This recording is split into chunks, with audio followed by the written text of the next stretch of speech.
Kimberly Carroll. So right now I am with RDU Therapy here in serving the North Carolina area. So been a practitioner for 15 years. I'm Ariana Martinez. I'm a part of the Queen City Doula team as a postpartum doula, also a postpartum infant body worker, massage therapist, and a station consultant. So today we're here to collaborate and talk about postpartum anxiety. So giving a little context with anxiety, right? That can be really diverse as far as what our anxiety disorders look like. When it comes to anxiety and depression, there's actually a really big overlap in a lot of those symptoms. It's actually kind of surprising sometimes too when individuals come in, maybe we're doing our diagnostic assessment and people are like, oh wow, this is depression as well as often anxiety too. Symptoms aren't necessarily just maybe what we're behaving or what we're doing or lack thereof, but also it's those things going on inside of us, those somatic symptoms. Maybe exhaustion, maybe things that we might feel are like maybe constant thoughts or intrusive thoughts, feelings that maybe playing out worst case scenario ideas in our head. Feeling like you can't relax even though knowing that baby is safe and in a good environment, that you feel you're comfortable and baby's okay. Maybe sometimes people are stopping other things in their lives and unable to maybe do the things they would normally be doing. Sometimes that's leaving home. Sometimes that means answering the phone or responding to text messages. Sometimes it's bathing. Sometimes it's leaving the house to do their own appointments. Maybe connecting with other caregivers. I would say the symptoms that we might feel though, right, that's different as well. Sometimes people will find with anxiety a higher increase in heart rate or like heart palpitations. Sometimes people feel very somatic symptoms. So maybe they'll be complaining of kind of having these chest pains. And we definitely don't want to dismiss the idea that it may not be, or that it could be like a medical condition. Sure. We definitely want people to get that checked out and rule that out. At the same time, often that is also a symptom of anxiety too. So knowing that, feeling breathlessness, like sometimes people can't catch their breath, I hear a lot. Feeling just jittery or on edge, along with other somatic symptoms. I think about like stomach aches or GI issues, headaches, things that we associate with anxiety. And then there's also things that you might not think of too, like general fatigue. And I think that becomes difficult sometimes because as new parents, right, we are tired. So being able to really distinguish, and people don't think that is an anxiety symptom, but can fall under the anxiety realm as well as depression. If a person is experiencing kind of some of the symptoms that you talked about, like, okay, I already was having some anxious thoughts today, and then suddenly it's become a little bit more in my chest or things like that, some strategies for helping kind of ground in that moment. Yeah. Practicing some deep breathing, so some 5-5-5 breathing, or some people say 5-3-7. What can be kind of a cool tool is we can check our pulse beforehand just to see how much it actually dropped. We're going to start breathing in slow, and I will count with my fingers. So we're going to breathe in slow through our nose. We're going to hold it at the top. And we're going to breathe out very slow.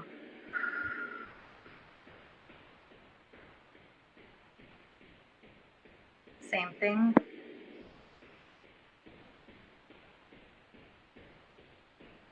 Hold it. Breathe out slow.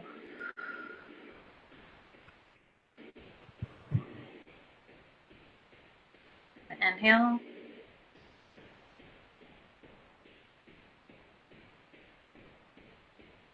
Hold it. We're going to exhale.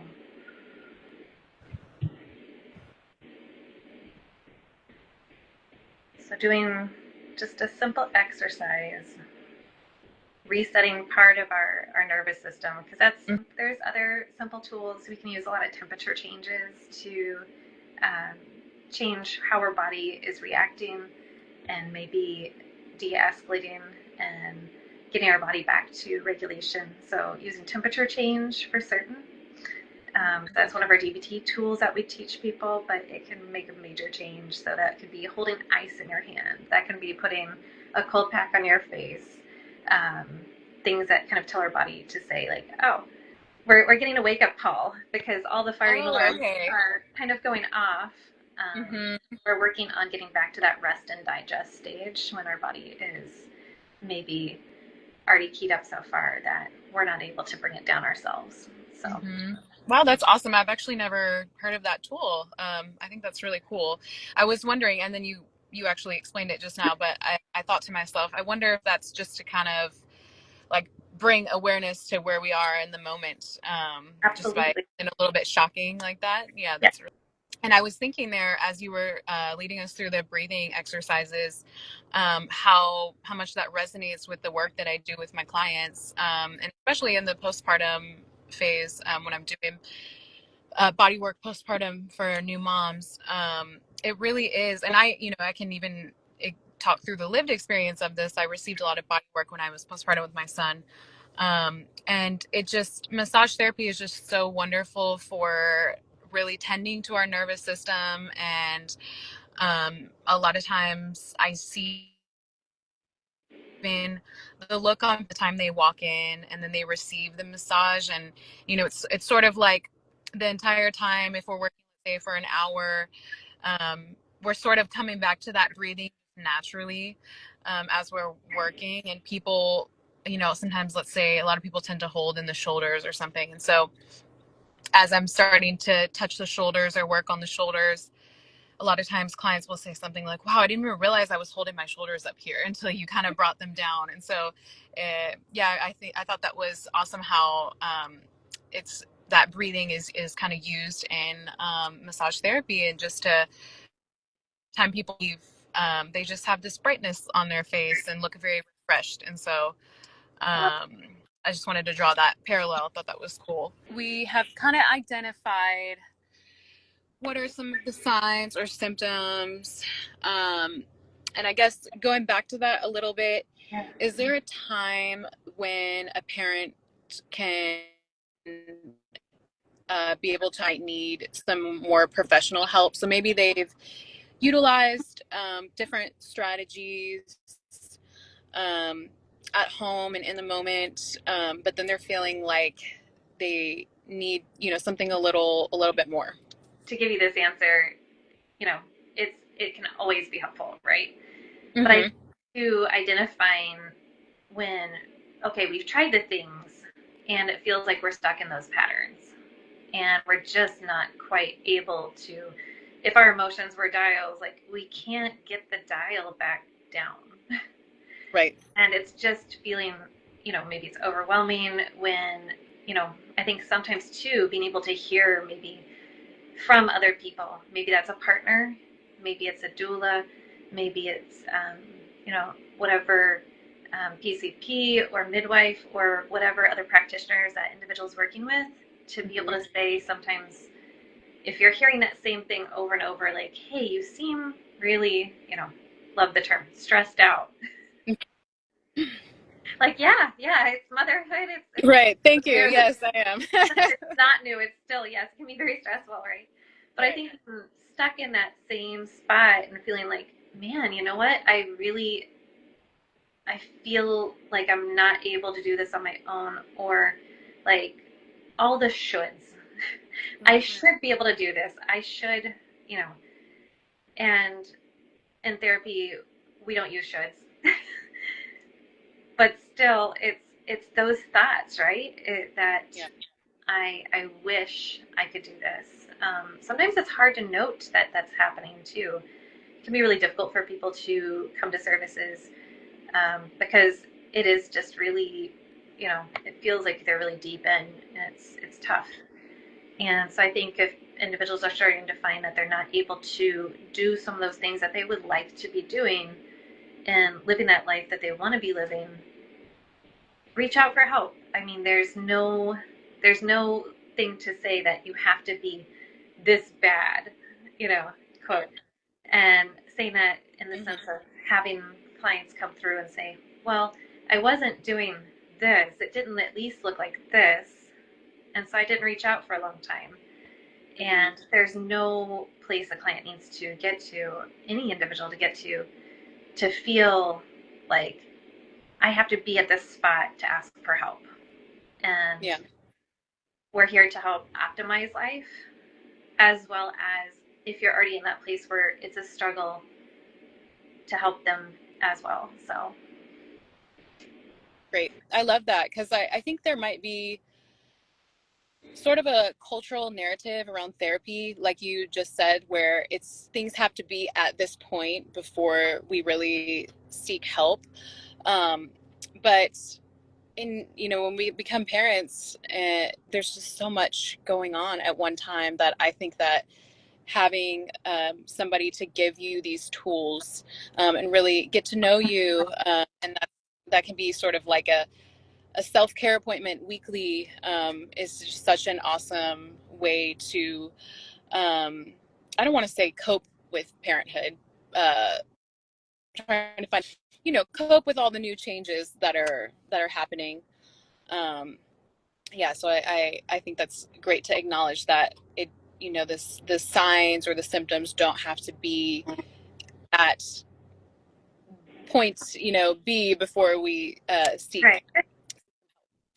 um, and I guess within that question, and maybe you already answered some of this, but is there um, anything that we're looking for where things have escalated and we surely should um, seek some support, or maybe our partner can seek help, come to that realization that, hey, I think we might need some extra support here. Absolutely. Thinking about our basic needs, right? If our basic needs aren't being met, it's really hard to be a mom. Mm-hmm. Sleep, yes, it's going to be impacted, but typically we see a little bit of, progress along the way too, as individuals are developing more of the idea of how this is going to look for the next little while, Right. and trying to develop some of their own strategies. However, I mean, if that is still one of those, things that individuals are like, I'm I'm not able to sleep, maybe part of that is, could be contributed to anxiety or other sort of issues that might be going on. Maybe the fatigue is more than just fatigue, and there's just like no interest in doing anything. Mm. Maybe that contributes also to not wanting to leave the house or connect with people. Um, Right.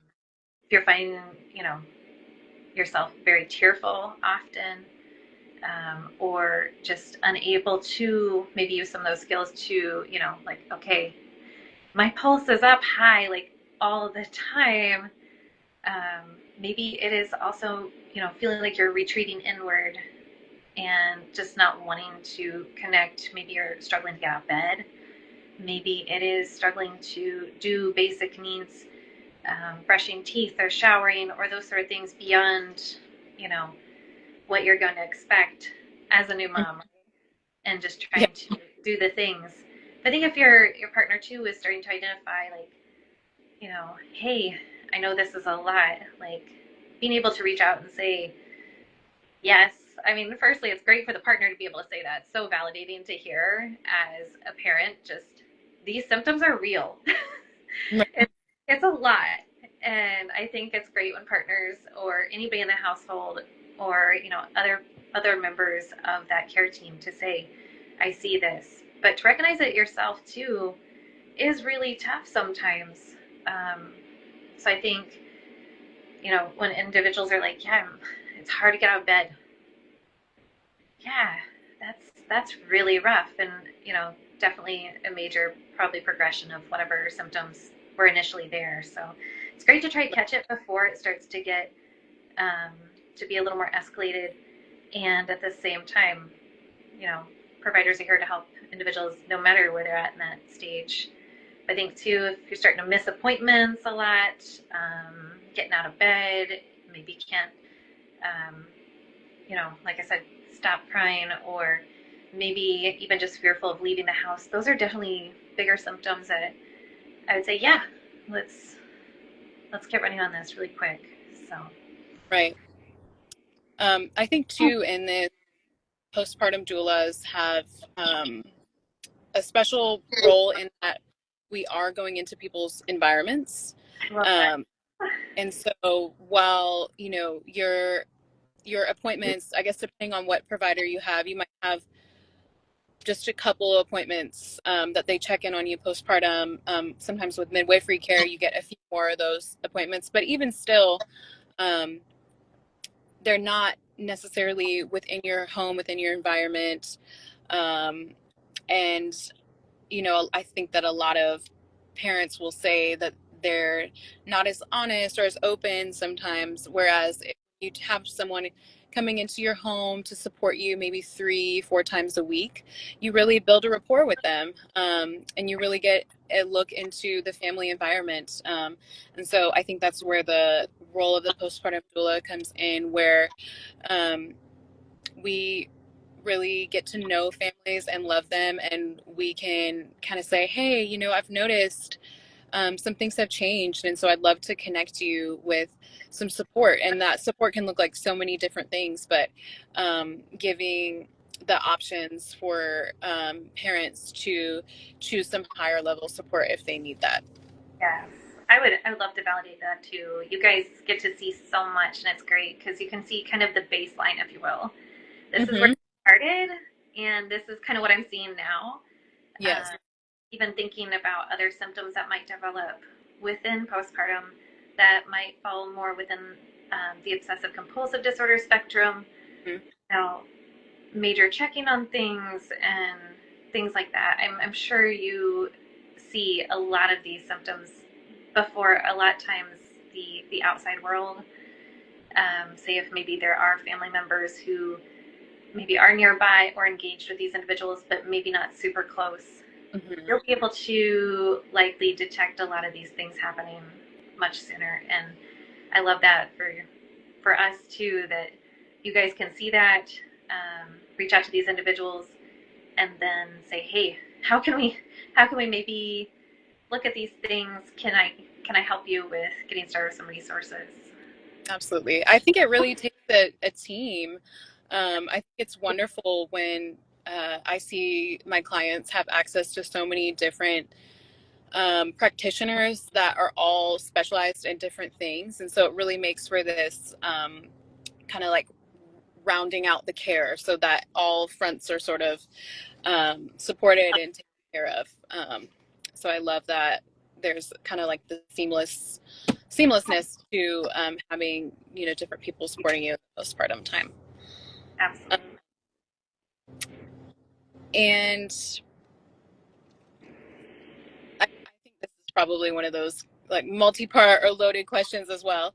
But as a professional in the mental health field, do you feel that there's any way that we can help parents or just individuals in general um, sort of feel less ashamed about experiencing mental health struggles or needing to reach out for help? It's a good question. Um, I think for individuals, it's and just thinking about across the realm, it's so much easier sometimes for us as people to validate other people's problems and sometimes not validating ourselves and our own problems. And so I think for just individuals in general to know that too, like if this were a friend, what would you say to them, right? Sure. And I think as you know, practitioners and um, just individuals being maybe the supportive care team or family of these individuals too, being able to say like, hey, this is real. Um, we're not. I think there's so much out there in social media to compare ourselves against other individuals and all of the woulda, coulda, shouldas. Back to that, right? I Yep. should be doing this, Mm-hmm. or to be able to take that part away from what we're kind of creating our own identity around I should be doing this because I want to be a good mom, or all these things, to take away those layers and to be a little bit vulnerable. It is tough. And I think as practitioners, to be able to come to individuals and say, hey, I know it's really tough. I think, as moms ourselves too, we've been there. Yep. No, certainly I've been there. And, just trying to navigate all the new world of things, and maybe, it's not what we expected, or maybe there's things that we didn't, we didn't know any better. We didn't know. We're naive. And we walk into these situations where we're trying our best. And sometimes in just trying our best, though, it's really tough. Yeah. And I think it's very helpful for people to be validated, and just being able to reflectively listen to these individuals too, to actually hear what they're saying, and maybe trying to take that perspective of maybe where those barriers are, why it's tough. I think sometimes just hearing that too is so helpful. Yeah, absolutely. And something stuck out to me when I don't remember exactly what you said, but about social media. And I wonder too, I mean, even just hearing from some of my clients and things that I experienced was, I think I was reminded of it when you said in therapy we don't use shoulds and woulda, coulda, shoulda. I loved that, and it reminds me of kind of all this information that we receive through social media. It's so much, and I should be doing this, I should be doing that. Look what that mom is doing, and it can really sort of make us doubt our own ability or our own intuition, our own intuitive mothering. And so I love that you brought that up, because I will mention that to my clients sometimes, like, yeah, you saw that video on social media and it looks great, but that could work for one family and not for the other. Or really, like, what do you think is best, not what did you see on the video that suggested you do this, like, really deep down, what do you know is best for your family. So um yeah. And then Sorry, that was a loaded question too. I'm like, hopefully I I know, answered enough. yes, you did. I know, I feel like some of these questions are, like I said, are multi-part too, where it's like we could go in so many different directions with them. I know. um I like how chat all day about this. I'm like, exactly. it's such a good subject though. I'm like, It is. moms need so much. So Yeah, absolutely. And even just to acknowledge things, we all need that, right? Like, sometimes I have moments where I'm like, is this in my head? I don't know. Is anybody else experiencing this? And then you talk to other mothers and you realize that, oh, okay, there's a cohesiveness here. We're all experiencing these things. And when we talk about them, it becomes easier to sometimes handle them. So, absolutely, yeah. yeah. I think in just saying it out loud, it kind of makes it real. That's true. That's true. Yep. Other than floating around in your head, I know sometimes I can get stuck in those loops. And when I find that either um, speaking to a trusted friend or even writing stuff down sometimes, Yeah. it's really helpful just to get it out of my head and somewhere else so I can logically think about things. Um, yeah. So I know that we sort of put together so many different resources, which is awesome. Um, and that some of those can be available. We're not going to verbalize them or be able to list them all here on a live, but if any folks are wanting to access resources for postpartum support or postpartum mental health, we can send that list out if you just DM any one of our accounts. And I guess, is there any extra support resources that you wanted to mention on the live? I know I can try to mention some too. Yeah. Just briefly, I know, of course, um, we have a lot of services with our business here, RDU Therapy. At Yep. the same time, wanting to just also think about our resources that are out there that are free. They're on the internet. PSI has a bunch of information. I feel it's really helpful. I think sometimes just having some of those very research-based resources as well. So put down to like the CDC app on that resource list. Right. Think how we can get so caught up in milestones and things like that, and back to that comparing, right? And trying to Right. stick with like this is what we actually know, and Mm-hmm. we all develop in such different ways. Thinking about parents, raising our new babies and our children, and them going through all those different milestones and developmental things. I think too. I know I'm really big too on the idea of new moms just being able to stay active. That can look so different for different individuals, right? And I think through these different mom resources, you can find and connect with some of these women who maybe have already started, like, they're like, oh yeah, I know this group over here or this group over here. So I think being able to not be afraid to reach out and, ask your different, connections. Maybe that is your other practitioners. Maybe that's your doula. Maybe that is, somebody who is at, a breastfeeding support group with you. And I think just being able to, even if it's not active, maybe it's like, I want to show up and go to these meetings. It's so Yes. just getting moms moving and, be able to attend to their own needs and their self-care as well. I feel like that's really important. And I know, as far as like on our list too, I know Sarah with RDU therapy, she's starting to do some yoga with moms. I think that's really cool. And there's just so many things that are available, and I know it's tough, so maybe even just finding the starting place, like I'm gonna spend 20 minutes and it's a place I can take baby with me, Yes. and that's fine. Maybe it's going on a walk with a friend. So some Mm-hmm. resources are free, they're there, and they actually support mental health so much. Absolutely. And then books, I know I put a lot of different books of a lot of shared experiences.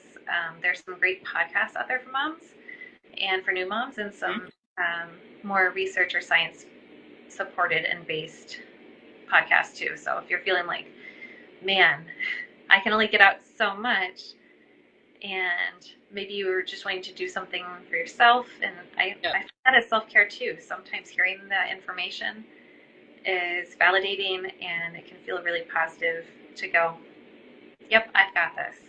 Mm-hmm. So, Absolutely. I know. I love podcasts personally, and it's funny because my partner sometimes makes fun of me because he's like, I sit down, with my tea, like I'm having yeah, with people on real, and I listen to my podcast, and that's my me time. And he's like, you sound like you're in the room with them laughing, and I'm like, I am. I love that. But um, I'm sure everybody kind of has different activities that they would consider that their self-care time. And a lot of things that I suggest to my clients, like you just mentioned, are let's look at the things that are available to us for free and take advantage of those. Like, can you commit to walking outside in the morning and putting your feet on the grass, like, and Yeah, just taking a breath before you get started with your day, love it. Um, and then looking into kind of more community-based things, like you were saying, you're starting, or your practice is starting to do yoga. I know there's a ton of resources in Charlotte for moms to get together. The La Leche League meets up. There's other breastfeeding support groups, and then there's other just kind of moms of all ages and kids of all ages that get together, and just to find community, and to hear from other moms. You might be talking about what you're going through with your child, and that mom be like, yes, I've been there before, and like, Yeah, here's how I got through it. And just that peer-to-peer support is so important as well, I think.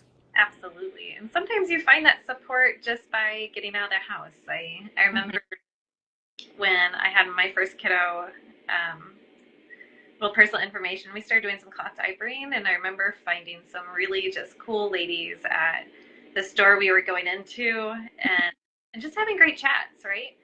And Right. developing community too can come from those situations where maybe it just means you're gonna have to get out of the house which can be really rough and tough for some individuals, right? I say just. Sure. I don't want to minimize that at all, because sometimes it's absolutely huge when you have a new baby. So, but you can build some amazing community, and sometimes it's a work up to that, right? Like you said, putting your feet in the grass at first, and maybe it's taking a little bit of a walk, and maybe at some point getting some support so you can take that little bit of time to maybe go get a massage or having something else for yourself. Yeah, absolutely. And I love that too, because it's like once um, we kind of find our community that has similar interests, and that can be really nice. Like you mentioned, the cloth dye brain. We do cloth dye brain too, so it's funny because it's like cloth moms just start talking like, Yeah. oh, cloth too. But those little connections are really nice in motherhood. I think it helps. It just helps you feel seen. Absolutely. I think that's an amazing way to put it. I love that. So, um, all right. Well, I know we're kind of wrapping up here, but we did want to offer an opportunity. I guess it can be kind of a short opportunity right now, just to if anyone had any questions or wanted to get any questions answered, you are welcome to type that out, and we can answer them as we see them. Um, let's see. I'll keep an eye on the chat here.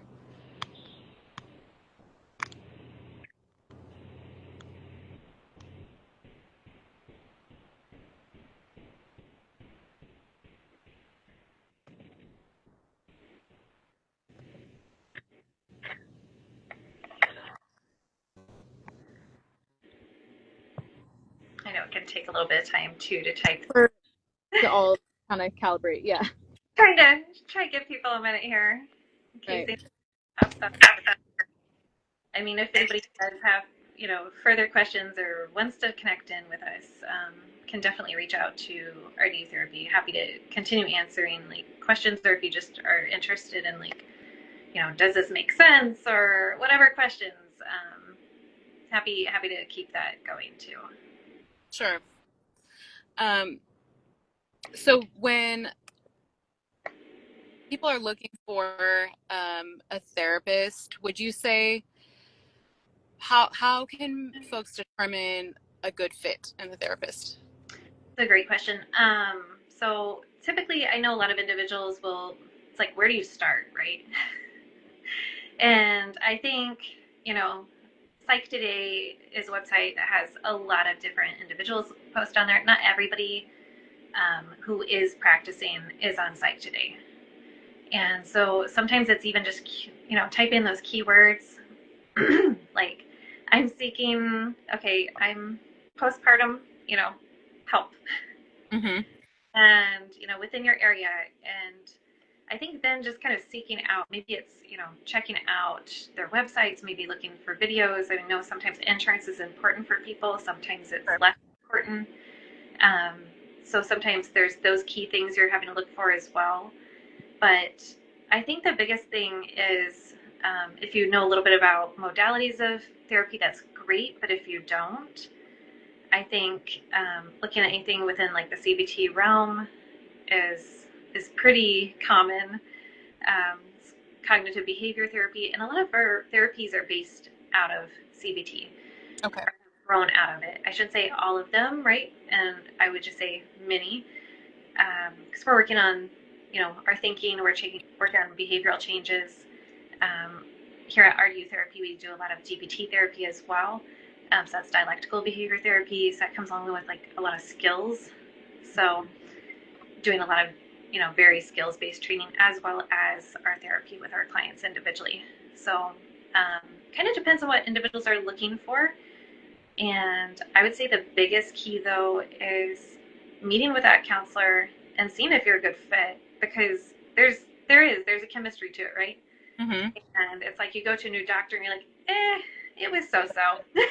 Mm-hmm. Not everybody's going to be a perfect fit, and I think that's Sure. okay. And I think as a clinician and a person who is also a consumer of services in our community, it's good to know that whoever you're seeking services from, that they're a good fit for you um, and that you guys can actually have a conversation. It makes sense. And also, of course, getting something valuable out of that. So, but it is good to feel really heard.